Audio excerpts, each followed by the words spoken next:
meditábamos en el catecismo anterior los 3 primeros mandamientos que están referidos a Dios. A partir del 4º mandamiento se nos enseña, se nos da a conocer todo lo que corresponde al amor al prójimo. Pero faltar a cualquiera de los 7 mandamientos restantes es faltar al primero, porque es desobedecer a Dios, ¿sí? Que es la primera autoridad a quien nosotros estamos llamados a obedecer. Es importante entender esto, porque el relativismo en que se vive ahora,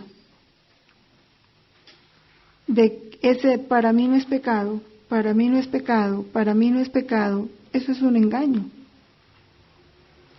Porque no se trata de si es pecado para ti o no, no, el pecado es hacer lo contrario de lo que Dios manda. Y el único que determina qué es pecado y qué no es pecado es Dios. La Iglesia lo que hace es confirmar las encíclicas del Papa, las enseñanzas de la Iglesia. Lo único que hace la Iglesia es confirmar, reafirmar, recordar cuando eso se ha olvidado en el mundo, ¿sí? Enderezar el camino, cuando el camino de sus hijos se está torciendo, el camino de la verdad, el camino del bien.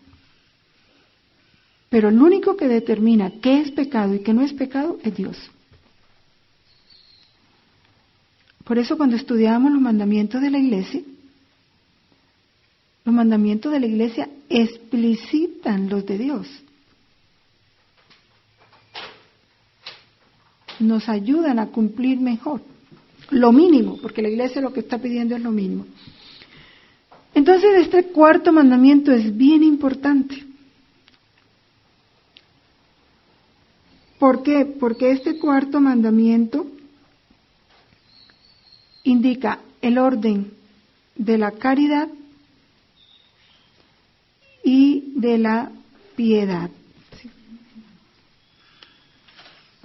¿Cuál es el orden de la caridad? El orden del amor. Caridad es amor.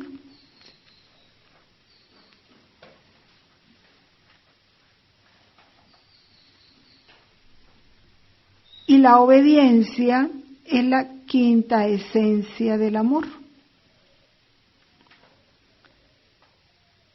Tú al que amas le obedeces. ¿Por qué le obedeces? Porque lo amas, porque sabes que su voluntad es buena, que no quiere nada. Lo amas y te sientes amado por él. Entonces hay obediencia. Y en el orden de la piedad, porque la piedad implica esa actitud de honrar, de respetar a todos aquellos a quien Dios ha investido de su autoridad para bien nuestro. Esto es otra cosa importante de entender. Porque este mandamiento es el 4º, sigue inmediatamente a los 3 primeros mandamientos dedicados a Dios. Porque en orden, ¿sí?, Dios quiso que después de Él honrásemos a nuestros padres y a los que Él ha investido de autoridad, como representantes de Él. Es un decirnos, si me quieren honrar a mí, hónrenlos a ellos. Si me quieren respetar a mí, respétenlos a ellos. Por eso, lo primero, al meditar este mandamiento que nosotros vamos a hacer es meditar en la obediencia, porque el fundamento de este mandamiento es la obediencia.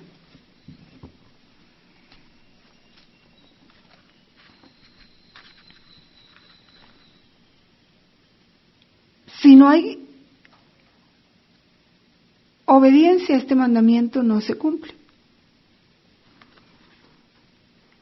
Ahora, ¿qué es la obediencia? ¿Qué es obedecer?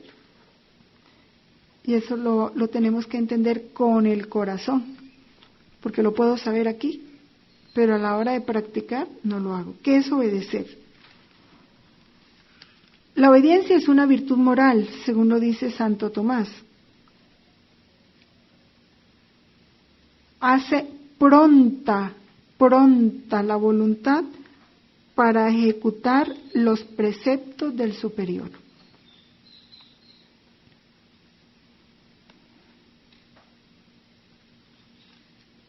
Y ahí hay unos adjetivos muy importantes. Es una virtud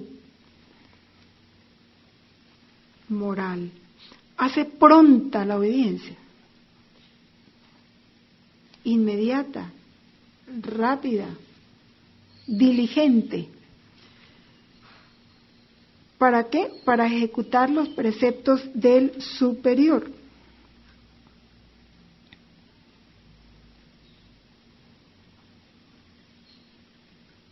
Y por precepto no se entiende solamente, dijéramos, lo que se expresa o se impone como un mandato riguroso. Por precepto se entiende también la simple voluntad del superior manifestada al exterior, expresa o tácitamente.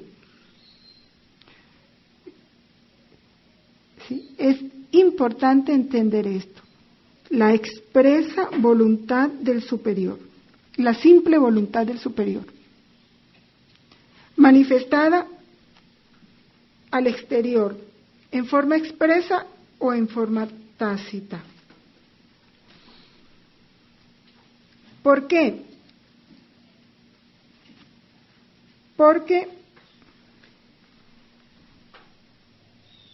el fundamento, la obediencia tiene un fundamento de fe, ¿sí? Y sin ese fundamento es imposible obedecer, porque la autoridad viene de Dios. Toda autoridad viene de Dios.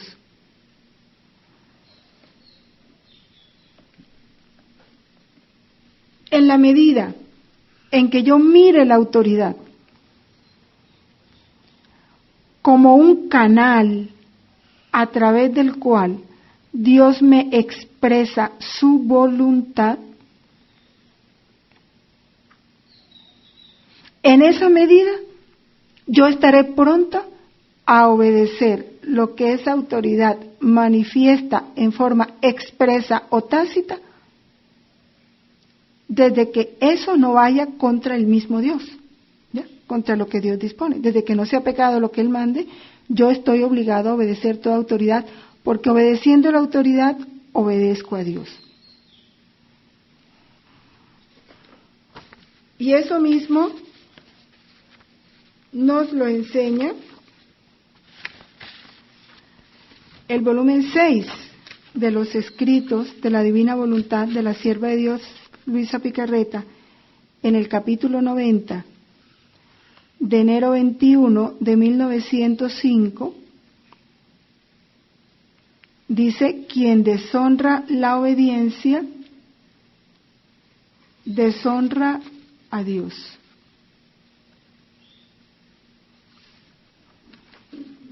Hija mía, quien razona, fíjense, quien razona sobre la obediencia, razonar, viene a deshonrarla, y quien deshonra la obediencia, deshonra a Dios.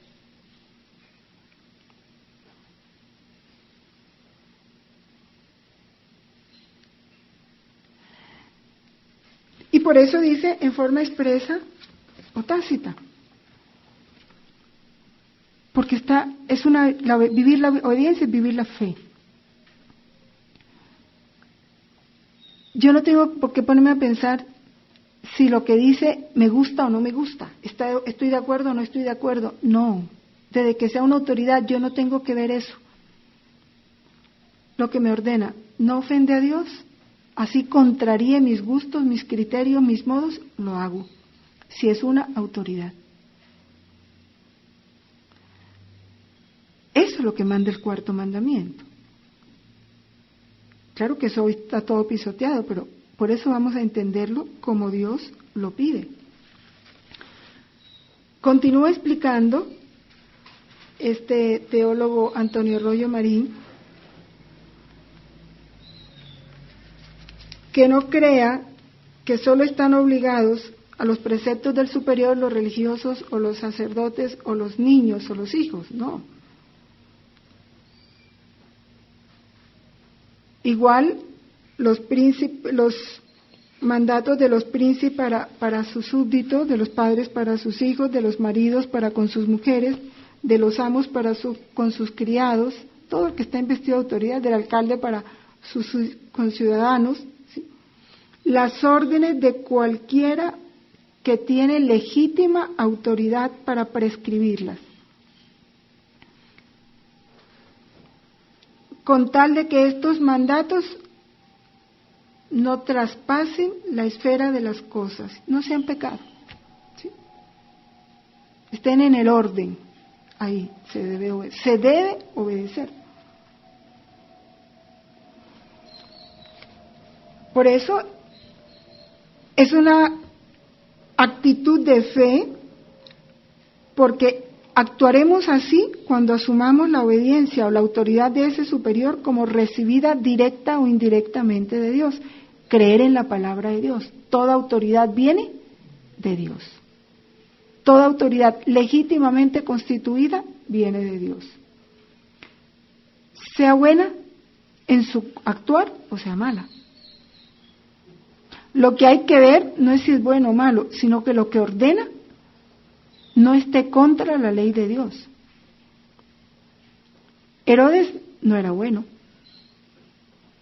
Y Jesús se sometió.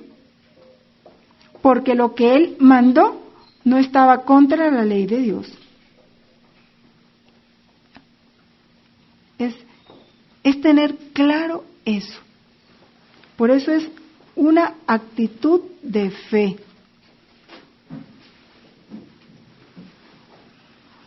Toda autoridad viene de Dios. Es ver la voluntad de Dios a través de la obediencia.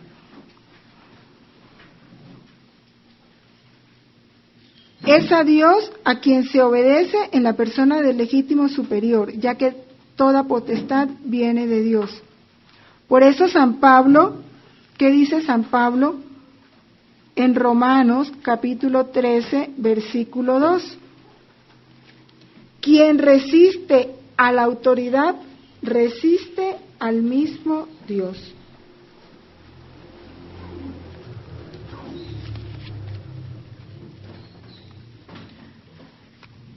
Y es que resistir la autoridad no es yo ponerme de bravo y que traigan la policía, ¿no?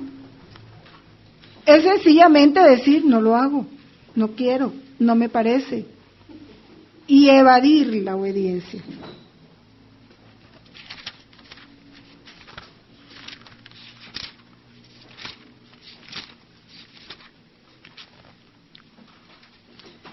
Dice, todos han de estar sometidos a las autoridades superiores, pues no hay autoridad sino bajo Dios, y las que hay por Dios han sido establecidas, de suerte que quien resiste a la autoridad resiste a la disposición de Dios. Y los que la resisten se atraen sobre sí la condenación. Es palabra de Dios. Es exactamente eso, ¿sí? Por eso, entre las virtudes morales,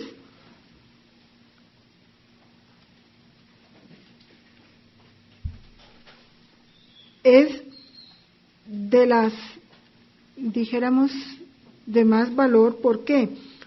Porque cuando tú obedeces, estás sacrificando e inmolando a Dios no bienes exteriores como la pobreza, ¿sí?, que inmola los bienes materiales, o la castidad, que inmola los bienes corporales. Cuando obedeces, estás inmolando a Dios tu voluntad, que es de las cosas más fuertes y más grandes que tiene el hombre. Cuando inmola su voluntad, inmola todo, ¿sí? Inmola criterio, gustos, pareceres, proyectos. Está inmolando todo, todo. Por eso de las virtudes morales es la primera y la más excelente, la obediencia. Santo Tomás no vacila en afirmar que es un verdadero holocausto que se ofrece a Dios. Y hemos querido estudiar esta obediencia al iniciar este cuarto mandamiento, porque este es el fundamento del cuarto mandamiento. Si no se entiende esto, el cuarto mandamiento no se vive. No se vive a profundidad, se vivirá en apariencia, pero no de verdad.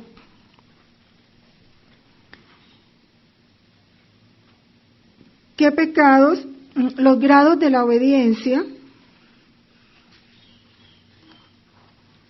Está primero la obediencia exterior.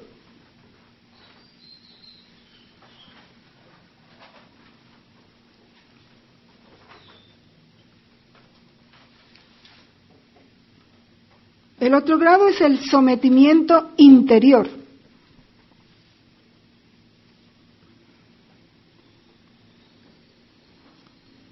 Y el tercer grado es la rendida sumisión del mismo juicio interior.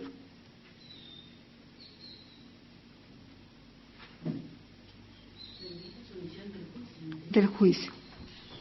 Vamos a explicar rápidamente esto porque no nos podemos detener allí, esto es algo más profundo. Es casi que motivo de un retiro. Exterior. Haces lo que te mandan a regañadientes, enojado, pero lo haces. Obedeces.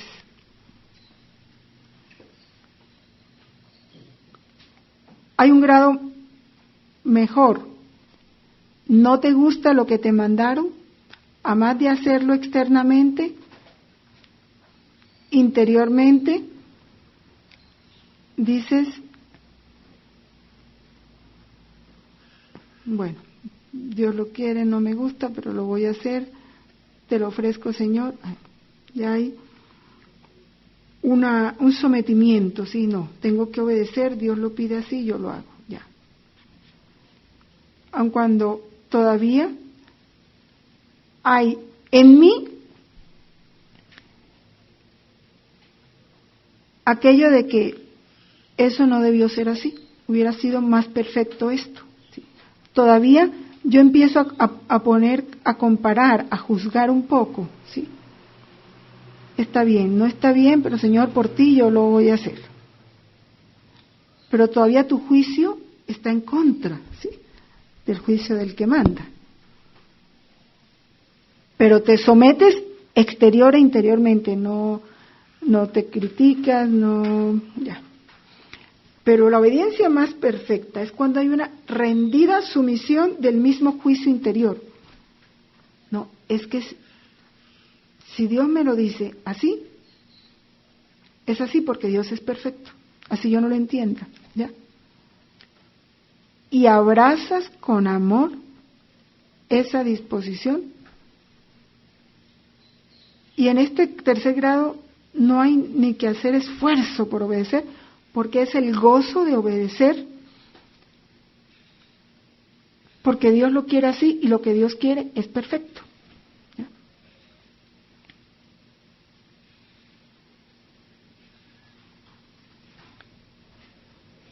Y hay dos pecados opuestos a la obediencia.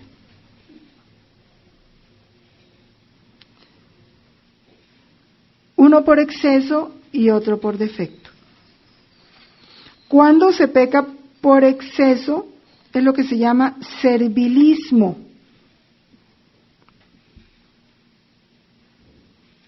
es una desordenada adhesión o sumisión a la voluntad del superior o de alguien que te impulsa a obedecerle, aún en lo que no es lícito. ¿Sí? Es un servilismo, o sea, estás subyugado por la voluntad de otro, sin que tú pienses si es bueno o es malo. No, te lo mandaron, lo hicieron. Ese es el servilismo por otra persona. Así sea autoridad. ¿Sí? No estás obedeciendo a Dios, estás obedeciendo a la persona. ¿Ya? Y no, porque no estás obedeciendo a Dios, no te fijas si lo que manda es bueno o es malo, agrada a Dios o no agrada a Dios, porque tu intención no es Dios, sino la persona. ¿Sí? Y eso le pasa a muchas esposas. Por temor de perder al esposo, de que no se enoje, hacen cosas que ofenden a Dios, o se someten a cosas que ofenden a Dios.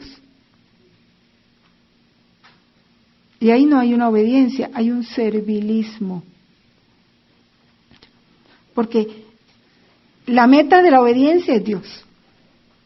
¿Sí? Es obedecer a Dios. Como igual lo puede haber con los súbditos, con sus jefes, sus patronos, para que no te echen del trabajo, para que te ascienda rápido, para ganar su amistad, para ganar su estima, te sometes a lo que quiera. Entonces no hay obediencia, hay servilismo. Y el pecado por defecto es la desobediencia.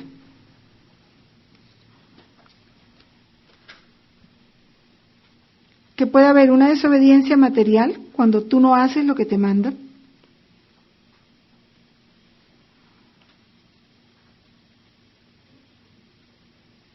Y hay una desobediencia formal que es un desprecio de lo mandado o del que lo manda. Un desprecio a la autoridad.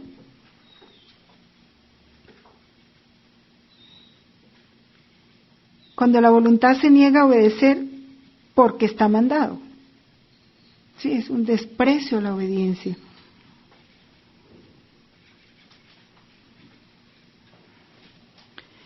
Y este desprecio formal de lo mandado o de quien manda es de suyo pecado mortal.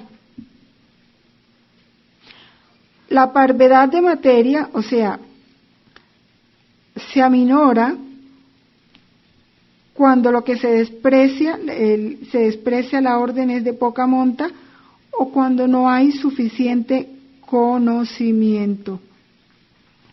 Pero el desprecio formal de la autoridad del superior que lo mandó es siempre pecado mortal y no admite parvedad de materia, aunque se trate de suyo de una cosa leve o de poca importancia. Cuando lo que desprecias es lo mandado, admite parvedad de materia. Pero cuando lo que se desprecia, hay un desprecio formal de la autoridad del superior, es siempre pecado mortal y no admite parvedad de materia, aunque se trate una cosa de suyo leve o de poca importancia. ¿Por qué?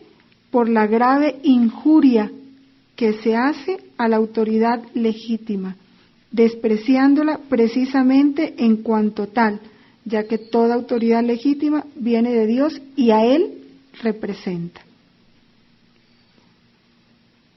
Esa es la seriedad de este mandamiento.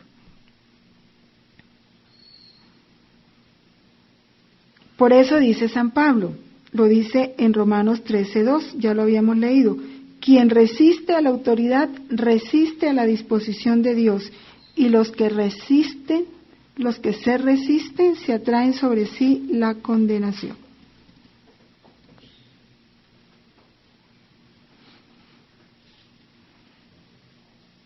Y la desobediencia es tanto más grave cuanto mayor es la dignidad del superior que manda y mayor el precepto quebrantado. Esto es bueno que lo tengamos bien claro, ¿verdad? Primero para vivirlo y para enseñarlo a hijos, a nietos, porque hoy es de los mandamientos más pisoteados, la obediencia. Primero a Dios y después a los que lo representan a Él. Y es que yo creo que ni conciencia tienen de que es pecado.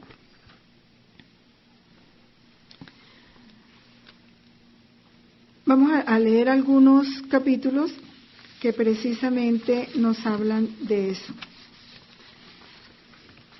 de lo que es el razonar. ¿Sí? En el capítulo 4, el capítulo 23 del 22 de octubre de 1900, se nos enseña 4.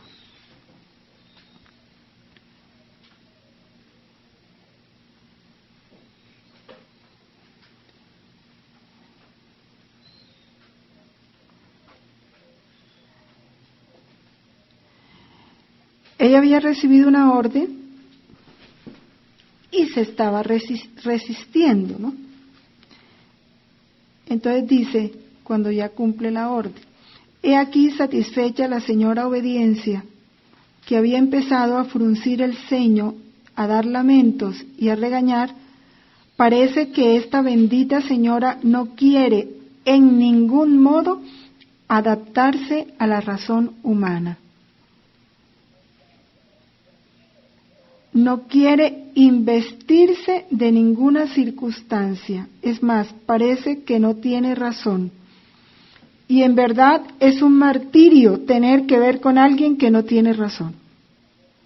Por eso cuesta tanto. Porque para poder estar un poco bien es necesario perder la propia razón. Porque la señorita Obediencia se va jactando. Ella le decía así: yo no tengo ninguna razón humana, por eso no sé adaptarme a la manera humana. Mi razón es divina y quien quiera vivir en paz conmigo es absolutamente necesario que pierda la suya, o sea, la razón humana, para hacer adquisición de la mía, o sea, la razón divina.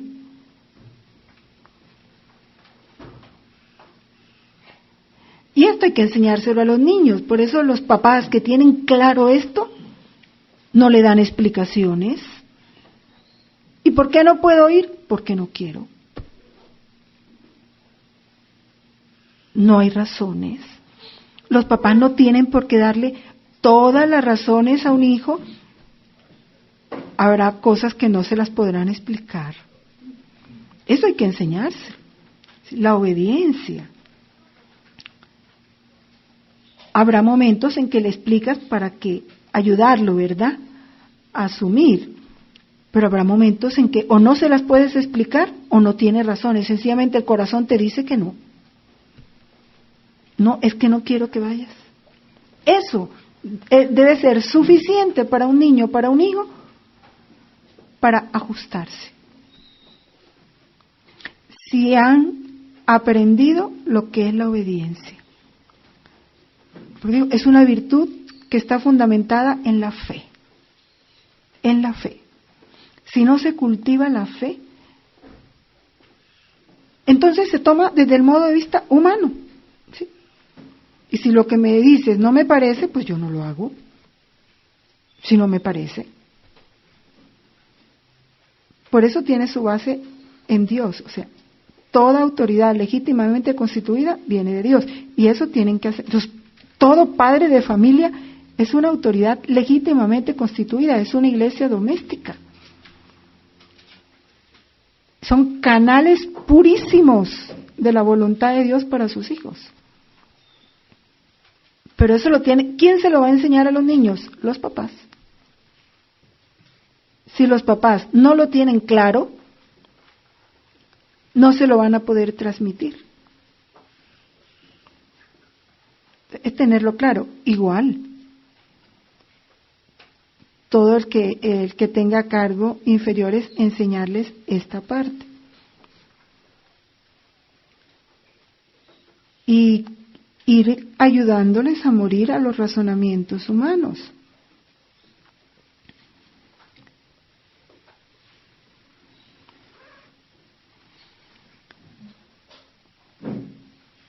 La humanidad de Jesús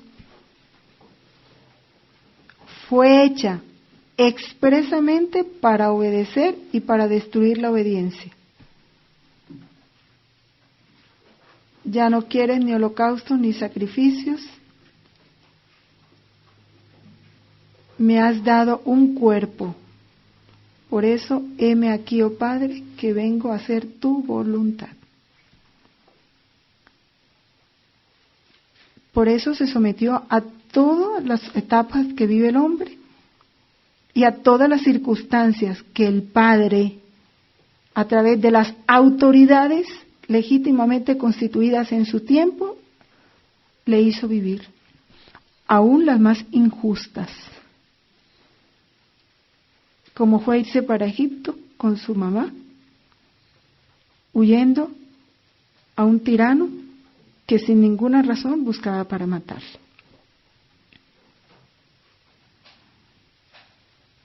Como fue someterse a esa pasión inmerecida, cruel, y no se resistió. Porque él no veía a esa autoridad, veía la autoridad del Padre manifestada a través de esas autoridades. Así dice, yo no puedo hacer más que obedecer porque mi humanidad fue hecha expresamente para obedecer y para destruir la desobediencia. En mí se puede decir que la obediencia es naturaleza y el distintivo para mí más querido y glorioso.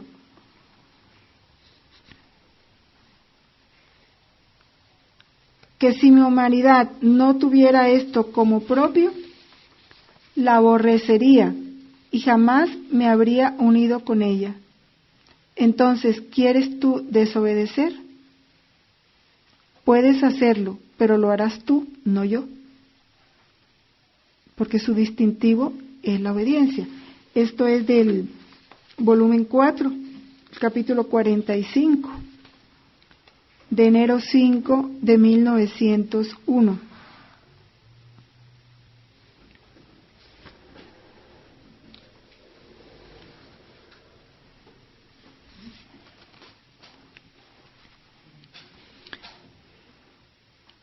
Y hay otro capítulo, pues muchísimos capítulos nos hablan de la obediencia, seleccioné unos pocos. El del mismo volumen 4, en el capítulo 96, del 22 de noviembre de 1901,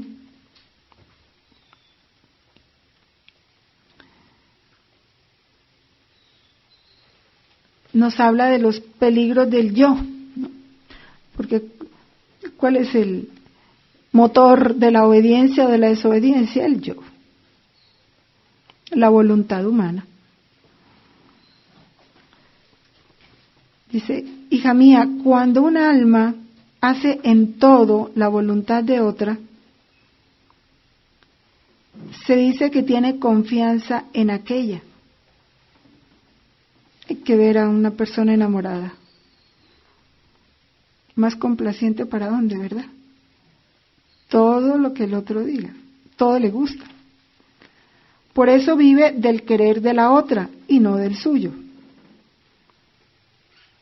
Así cuando el alma hace en todo mi voluntad, yo digo que tiene fe.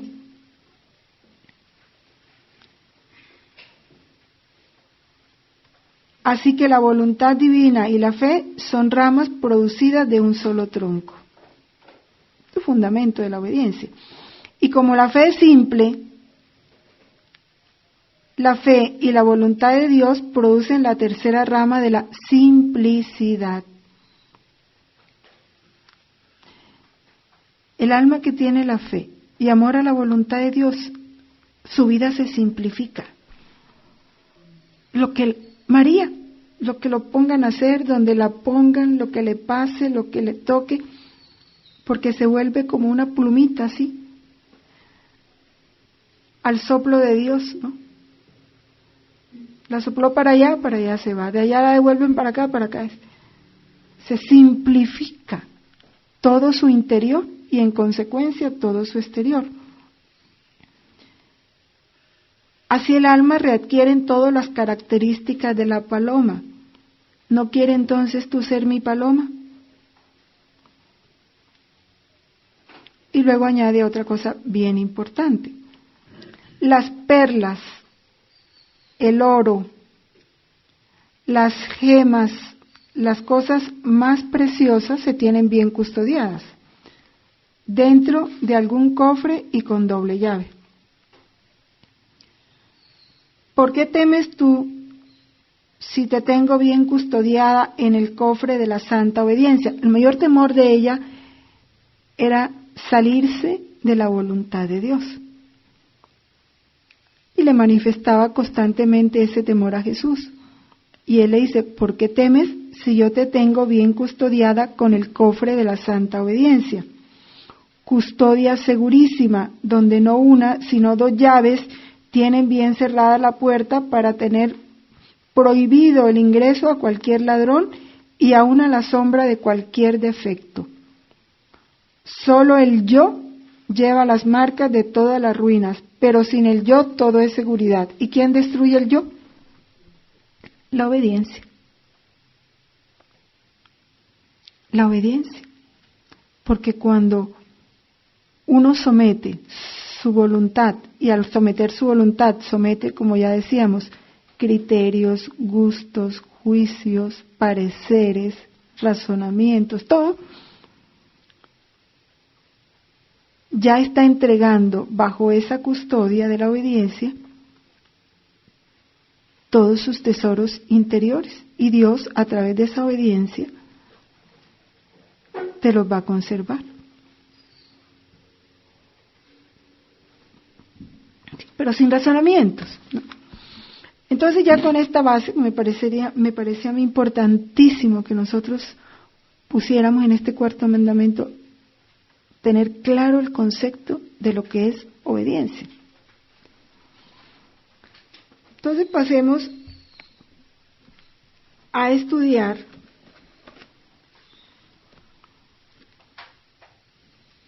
ya dentro de la familia cómo se vive este mandamiento en cada uno de los miembros de la familia y luego en la sociedad en general, cómo debe vivirse, cómo pide Dios que se viva.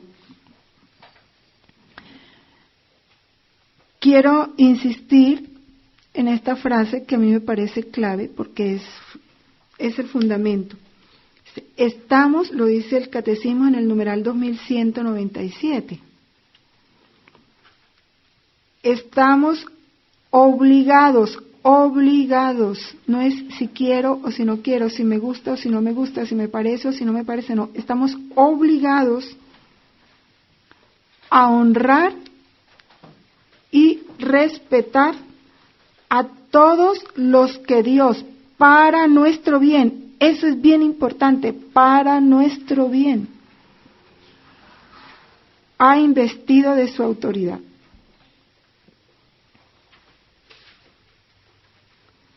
Es siempre mirar la autoridad como un bien, no como un obstáculo, no como un estorbo, no como una piedra en el zapato, no como qué deseos que no esté o que se quite, ¿verdad? Porque entonces es cuando se aprovecha la ausencia para evadir la obediencia, ¿no?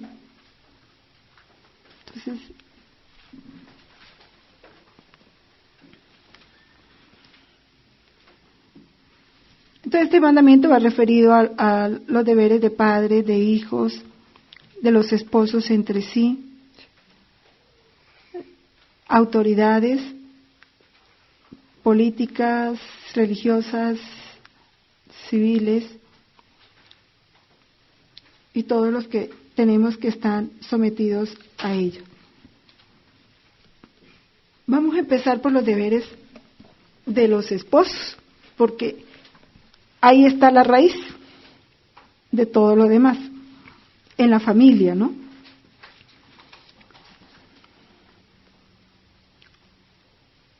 Porque primero vamos a ver esta obediencia en el seno de la familia.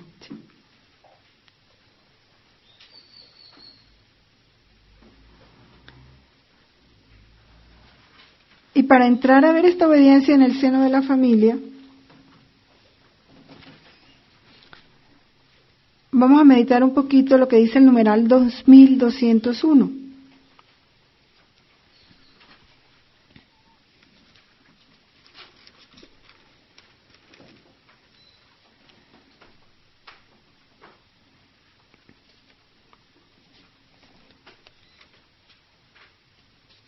La familia conyugal se establece con el consentimiento de los esposos.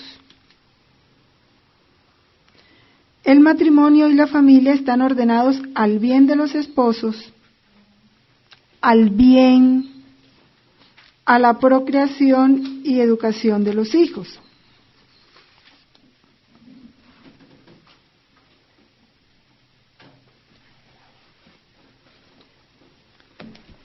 Bien claro dice el catecismo, la familia está formada por un hombre y una mujer, que unidos en matrimonio forman con sus hijos una familia. Esa es la familia. Todo lo otro no es familia.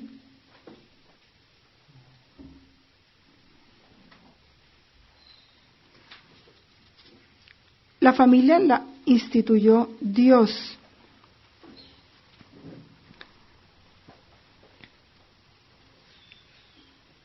Lo que dice el numeral 2204 y 2205 es muy importante. Vamos a tomar así elementos separados para... Primero, es una iglesia doméstica. ¿Qué profundidad tiene esta expresión? Iglesia doméstica. ¿Qué es la iglesia? El cuerpo místico de Cristo. Esa es la iglesia, el cuerpo místico de Cristo, con Cristo a la cabeza.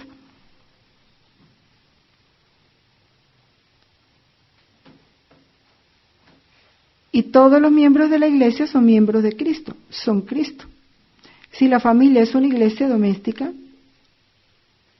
la familia es cuerpo de Cristo. Y la cabeza de ese cuerpo es Cristo.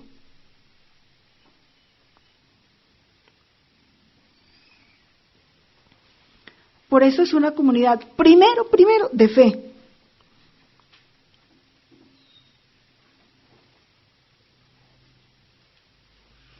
Y es lo primero que se debe cultivar, fomentar, consolidar en una familia, la fe.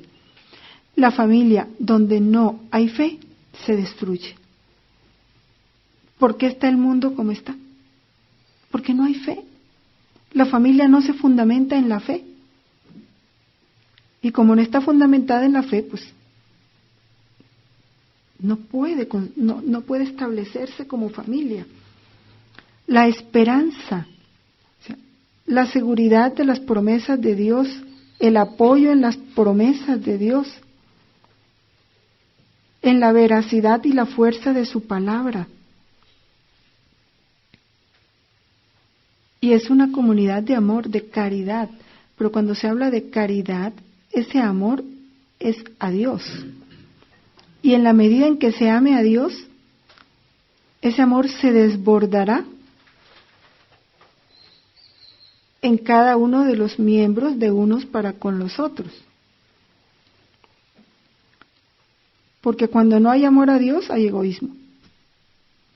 Amor a sí mismo, y eso es lo que rompe toda unión, el egoísmo.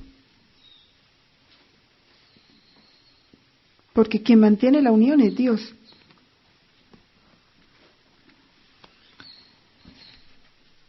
La familia es. Miren que no dice el catecismo debe ser. Eso es claro. Cuando ya se constituye con familia, es una comunión de personas, imagen de la comunión del Padre, del Hijo y del Espíritu Santo, o sea, imagen de la Santísima Trinidad, imagen de la vida trinitaria.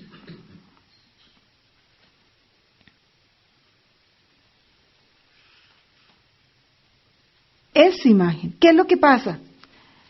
Pues que se distorsiona la imagen, se daña como si uno tomara una imagen y la destruye o la deteriora totalmente. Entonces uno sabe que es una imagen, pero ya no parece.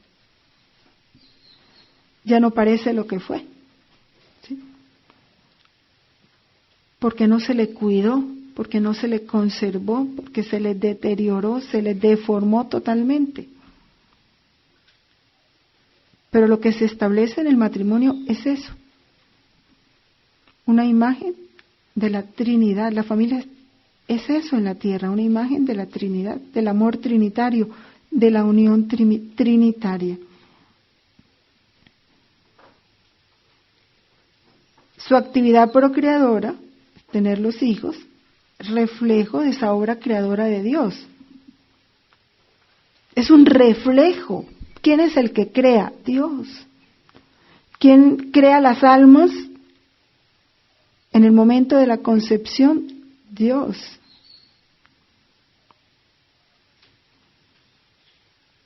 Los padres son vehículos, canales, colaboradores de Dios en esa obra. Porque Él lo ha querido así, puso en ellos ese germen de vida para que cooperaran con Él, en seguir produciendo imágenes de Él. Cada hijo es una imagen de Dios, porque Dios lo que hace es producir imágenes suyas. Y los padres son colaboradores de esa obra, ¿sí?, de producir imágenes de Él. Eso es lo que hace la Trinidad, su única actividad. Amar y generar al Verbo, amar y generar al Verbo. Y eso hace la familia. Eso hace la pareja en esa unidad de amor, generar imágenes de Dios. Y Dios en ellos genera nuevos hijos de Él, en cada hijo.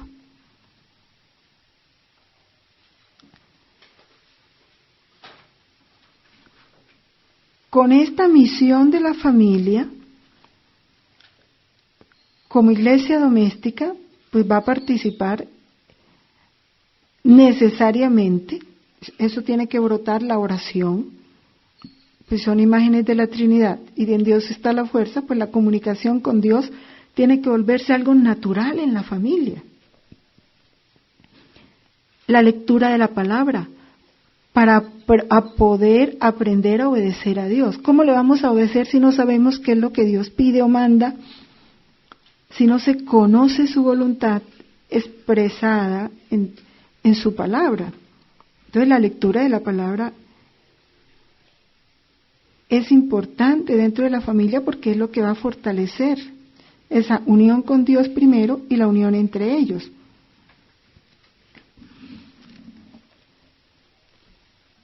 Todo esto sabemos que se ha olvidado, totalmente. Porque hoy lo que menos piensan cuando están caminando al matrimonio es en esto. Y es como el que empieza a construir una casa pero sin bases. Le parece que qué bonito, pusieron las paredes y unas ventanas bien bonitas y le pusieron los adornos más hermosos, pero no hay bases. Al tiempo de un ventarrón un poco fuerte, se cayó la casa. Y eso es lo que está pasando con los matrimonios de año y medio, 3 años, ya están en crisis. Ya están buscando, y lo peor es que buscan psicólogos, pero a donde Dios no van. Es eso, es porque no se conoce, ¿verdad?, la verdad de las cosas. Entonces, y Dios nos ha dicho todo en su palabra y en su iglesia, todo. todo, todo, todo. En los deberes de los esposos, pues no me voy a detener mucho en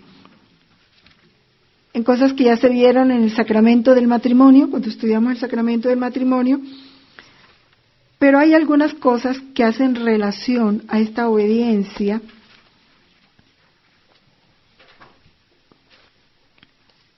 Pues sabemos que el esposo es por derecho natural y divino cabeza y jefe de la familia. Y eso hoy no gusta mucho, sobre todo a las mujeres. Ahora, esto es importante que lo entiendan desde jóvenes. El muchacho, para que sepa la tremenda responsabilidad que va a tener, porque de él va a depender, por ser jefe y cabeza, que su familia camine en el bien y en Dios o no. Si la cabeza es Cristo y él está puesto como cabeza, al hombre en la casa le toca lo que al Papa en la iglesia, ¿sí? Es un vicario de Cristo en su iglesia doméstica. Es la autoridad. Si está unido a Cristo, lo hará muy bien. Si no está unido a Cristo, será lo que es un antipapa en la iglesia. Exacto. Cuando la cabeza funciona mal, el cuerpo no le obedece. ¿No es así? No hay comunicación. Y para que ya con conocimiento sepan elegir pareja. Si esa es la persona con la que tienes, a la que te vas a someter, a la que tus hijos se tienen que someter, la que va a dirigir las cosas en la casa. Si tú amas a Dios y conoces a Dios y quieres un hogar cristiano, ¿por qué te unes a un hombre que no es cristiano, que no cree en Dios? ¿Verdad que van las cosas como torcidas? Eso hay que pensarlo desde antes de elegir pareja. Entender lo que es la familia. Le corresponde al hombre gobernar a la mujer, siempre en calidad de compañera, no de esclava.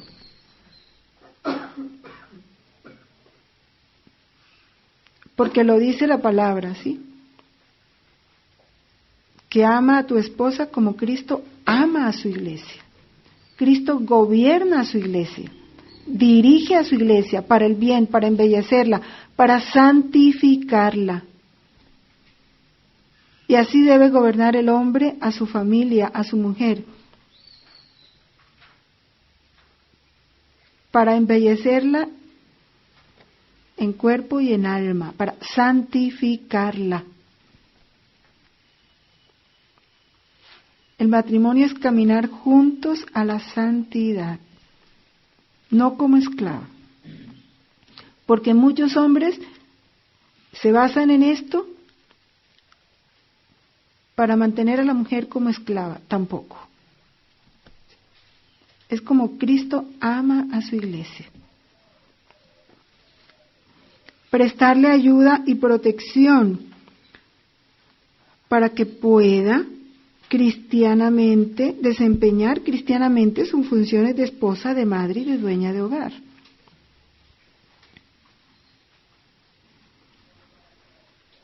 Ayuda y protección. Y proporcionarle el debido sustento, sufragándole los bienes, ¿sí? Todo lo que necesita. Y corregirla caritativamente, jamás con golpes o malos tratos, ni insultos o frases soeces, vulgares, ofensivas, que perturban la paz y la tranquilidad del hogar.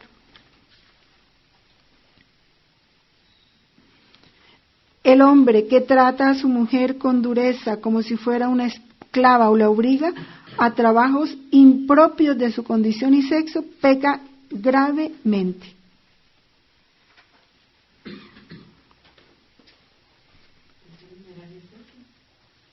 No, este es de la teología moral de Rollo Marí, que amplía un poco esto, pero el catecismo pues también lo dice, ¿no?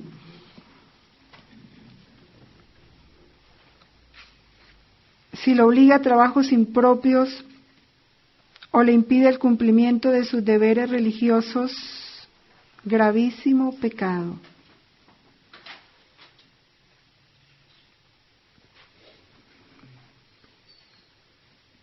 O le impide la caridad para con sus padres, que sus padres no la tengan sino a ella y dependan de ella o dependan de él económica y físicamente e impedírselo. Ese es un pecado grave. Antes debes proporcionarle la forma de que cumpla con ese deber de hijo, que también es del cuarto mandamiento. Sí. Pero a veces el egoísmo no lo permite. No. Entonces son cosas que tienen que tenerse muy claras, ¿no? La esposa debe obedecer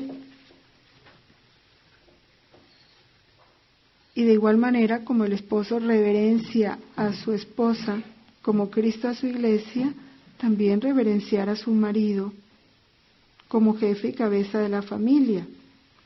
Apoyar su autoridad frente a sus hijos, igual el marido, apoyar la autoridad de la mujer frente a sus hijos.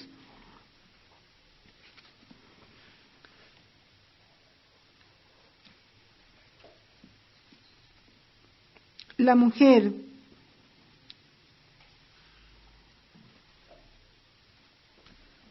ha de llevar el cuidado de la casa en la forma que le corresponde, administrando los gastos diarios con prudencia.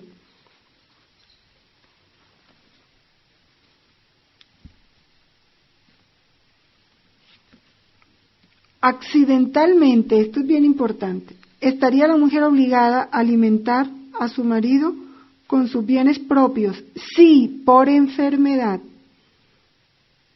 o por otro motivo razonable fuera incapaz de procurarse el sustento por sí mismo el hombre. Un accidente y quedó inválido. ¿Sí? No debe la esposa tomar el mando y gobierno de la casa, a no ser en casos muy excepcionales, para evitar la ruina de la familia por los vicios, un marido alcohólico, drogadicto, o por despilfarros.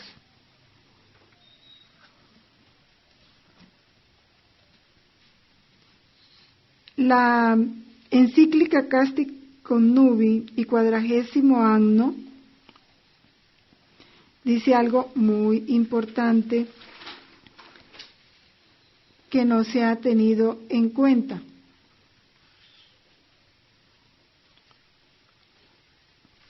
Y es en cuanto al trabajo de la mujer. ¿Sí? ¿Qué dice? Le voy a dar los numerales por si la consiguen, porque no voy a, para no demorarme mucho. Están desde el numeral 46, 47, el 48 y el 32. Y he querido hacer hincapié en esto porque hoy esto está totalmente, yo no digo olvidado, no se conoce.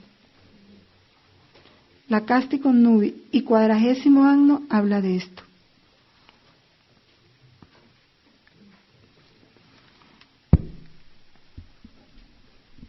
No hay inconveniente en que la mujer suficientemente apta ejerza ciertas profesiones liberales que antiguamente estaban reservadas al hombre, tales como la de médico, abogado, bueno.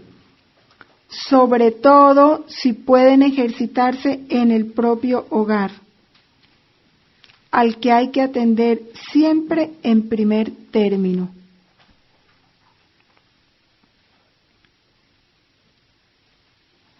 Las mujeres Las madres de familia pueden dedicarse a sus faenas sin dejar las atenciones del hogar. Esto lo dice 40º Acto número 32. Pero es gravísimo abuso y con todo empeño ha de ser extirpado, que la madre, a causa de la escasez del salario del padre, se vea obligada a ejercer un arte lucrativo, dejando abandonados en casa sus peculiares cuidados y quehaceres, y sobre todo la educación de los niños pequeños. Nada se opone a que la mujer intervenga moderadamente en la vida social, concediéndole el derecho de sufragio y hasta, la votación, ejercer cargos públicos, con tal de que esto no vaya en detrimento de sus principales obligaciones naturales de esposa y madre.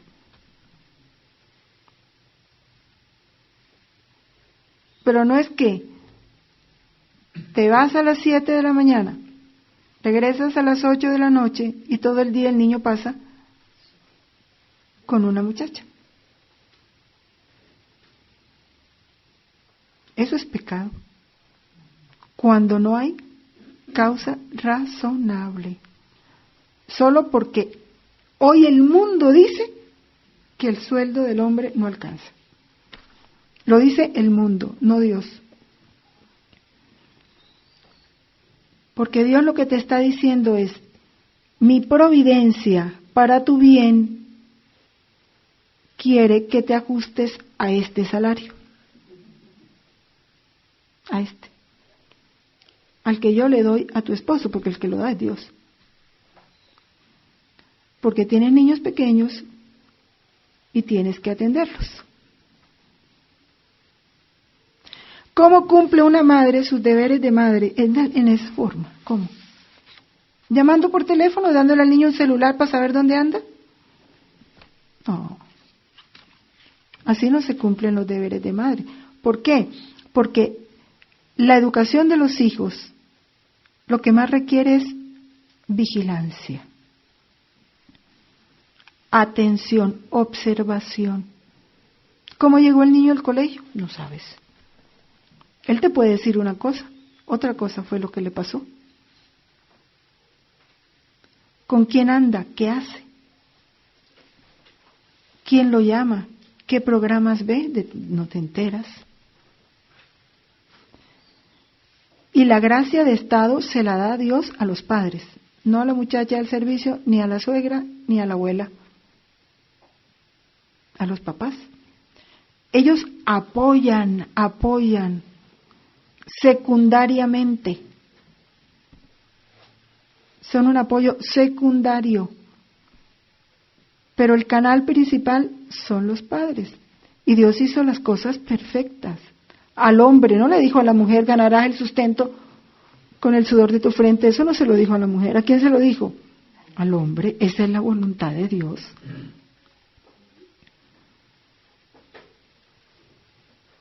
A la mujer parirás tus hijos con dolor. Y la crianza de los hijos es una cruz, claro.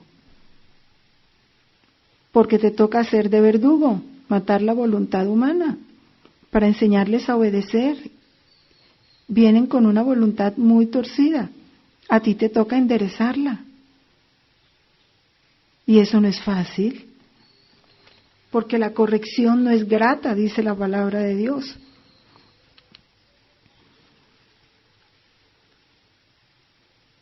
Y todo eso produce un desorden impresionante. ¿Sí? En el volumen 6, en el capítulo 89, de diciembre 29 de 1904,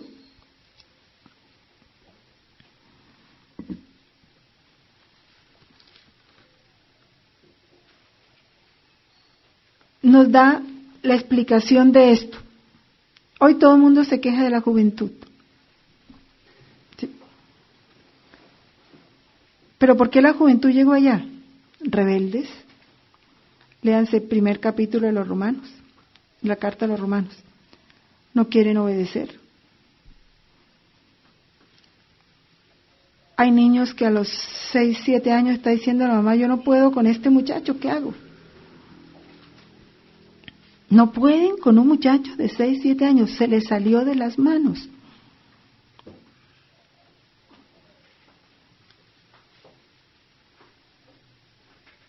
Medianoche hay muchachitos de 13, 14, 15 años tomando licor, en la droga, en el libertinaje sexual, ¿dónde están los papás de esos niños? De pronto ya la mamá está durmiendo porque llegó cansada de trabajar, tuvo un problemazo con el jefe, llegó con un dolor de cabeza tremendo y tuvo que acostarse. No tiene la fuerza, que no pueden tener la fuerza después de 12 horas de trabajo. Apurada, revisan cuadernos y firman porque si no se los devuelven del colegio. Ni siquiera de preguntar cómo les fue. No, él salió un momentito. Bueno, entonces cuando venga yo me acuesto porque no aguanto el dolor de cabeza. ¿Cómo crecieron esos niños? Libres. La debilidad humana es falta de vigilancia y de atención. ¿Por qué caen en los vicios? ¿Por qué caen en el libertinaje? ¿Por qué caen en las malas compañías? Por falta de vigilancia y de atención. ¿Nadie los atendió? Nadie.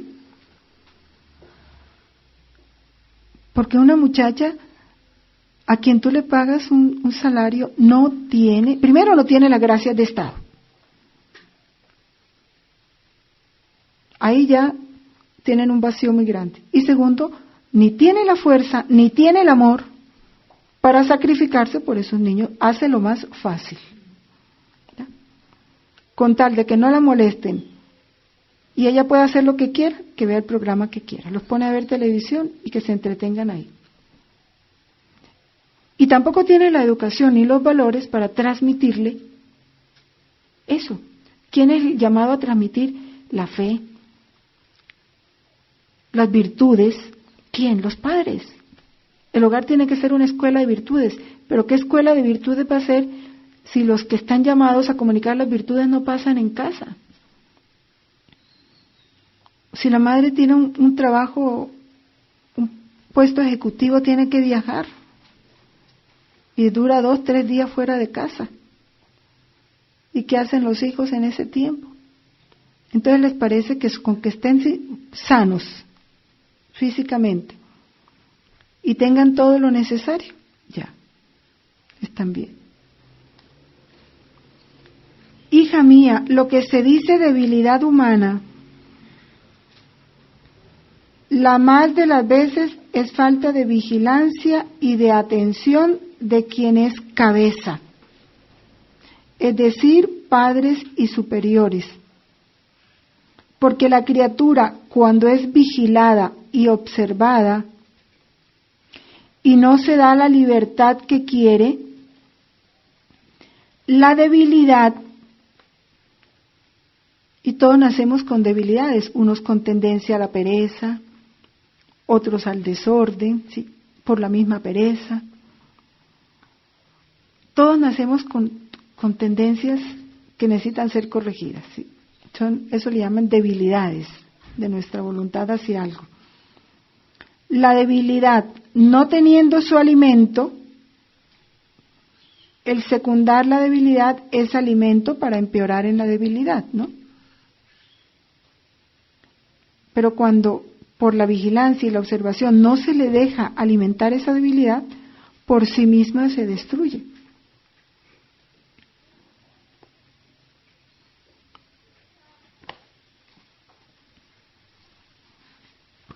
Hija mía, así como la virtud impregna el alma de luz, de belleza, de gracia, de amor, como una esponja seca se impregna de agua, así el pecado, las debilidades secundadas, impregnan al alma de tinieblas y de fealdad y hasta de odio contra Dios, como una esponja se impregna de fango. Póngale hoy el internet. ¿Qué no se encuentra en el internet? todo lo que aprenden en el colegio, con los compañeritos y compañeritas. Si en casa no está la mamá y ese computador lo manejan pornografía, de todo, se encuentran amistades por internet que los sacan a cosas que no son.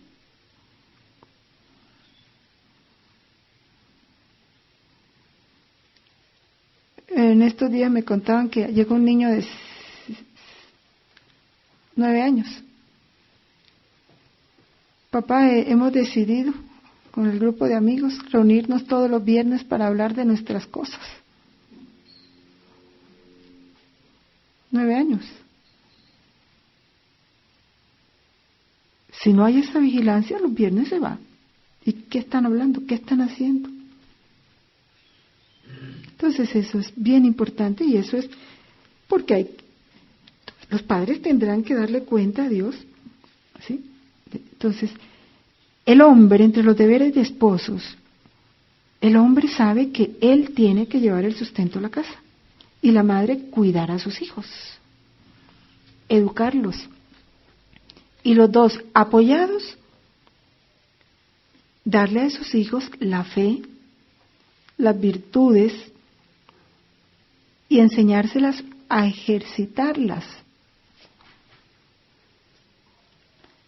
Si el muchacho es bien rebelde y altanero por temperamento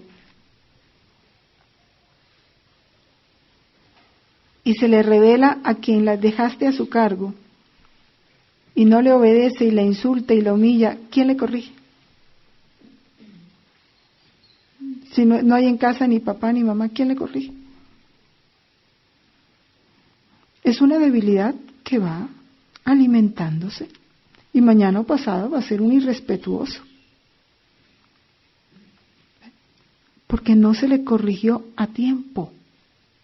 Entonces la debilidad va tomando fuerza.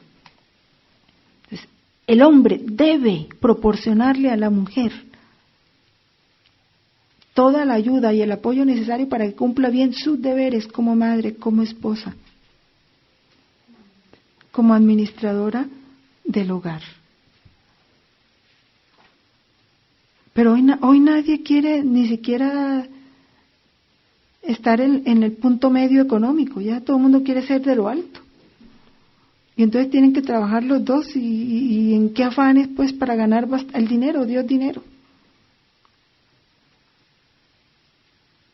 Entonces, es tener claro, y esto quería yo leerlo precisamente de estos apartes de la encíclica. Y ustedes saben que una encíclica, cuando habla de moral, cuestiones de fe o de moral, nos obligan bajo pecado mortal. Porque en las encíclicas el Papa habla es cátedra, desde que se trate de doctrina o de moral. Y estos son puntos de moral. Entonces, forman parte del cuarto mandamiento. Entonces, es tener esto, quería decirlo porque hoy es lo más común. Desde que están novios, están buscando si tú trabajas, yo trabajo, tú pagas la luz, yo pago el agua, tú pagas esto, yo pago esto, tú pagas esto. Y luego el hombre, como ella trabaja, no le da ni 5 para sus cosas. Porque tienes tu dinero. Y ahí se empieza a romper todo. Es que ni siquiera una sociedad económica son. Ni siquiera una sociedad económica. Es terrible, terrible como el mundo hoy está destruyendo la familia, pero terrible. Y no se dan cuenta porque los criterios del mundo son tan sutiles y engañosos. Y la juventud los está asimilando, pero así. ¿Sí? Y entonces, mija, tenés que prepararte porque si te casas y te separas, entonces ¿con qué vas a sostener a tus hijos? ¿Para qué la están preparando? ¿Sí? Ese es ya el criterio, ¿no? Tienes que tener con qué defenderte. manejando muchas cosas. Pero bueno, vamos nosotros teniendo claro lo que Dios nos pide para ir haciéndolo como Él quiere. Gloria al Padre, al Hijo y al Espíritu Santo.